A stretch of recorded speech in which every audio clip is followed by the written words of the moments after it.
Et on est avec Grégory Vaillant qui a créé Comme il vous plaira. C'est une agence immobilière où on choisit la com qu'on veut donner à son agent et on vous donne pas toujours zéro. Non, on ne donne pas toujours zéro. Non, les gens sont plutôt honnêtes et décident finalement du montant de ma commission en fonction de leur degré de satisfaction.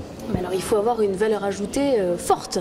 En fait, il faut bien faire son travail jusqu'au bout. C'est-à-dire que parfois, les agents considèrent que peut-être qu'une fois que c'est vendu, ils s'arrêtent là. Or, pour moi, ce n'est que le début de la relation finalement. Et donc, il faut être présent du début jusqu'à la fin. Faire une bonne estimation, bien entendu vendre le bien, être disponible, réactif. En gros, les emmener de A à Z jusqu'au bout pour qu'ils aient l'impression qu'il n'est absolument rien à faire.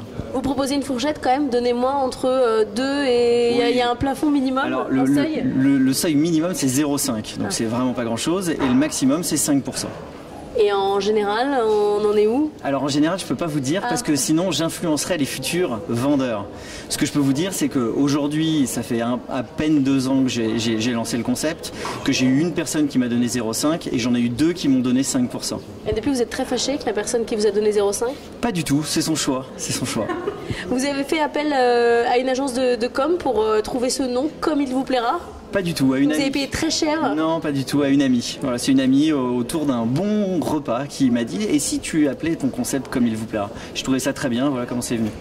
Bon, vous allez pitcher devant tous nos téléspectateurs une agence immobilière, il va falloir bien se défendre. Hein. Ouais, mais bien sûr, mais les gens voient leur intérêt et comprennent le sens de mon concept. C'est un renversement du rôle de l'agent immobilier. On pense que c'est plutôt auprès de l'acheteur et qui doit conseiller. Non, vous dites c'est le contraire.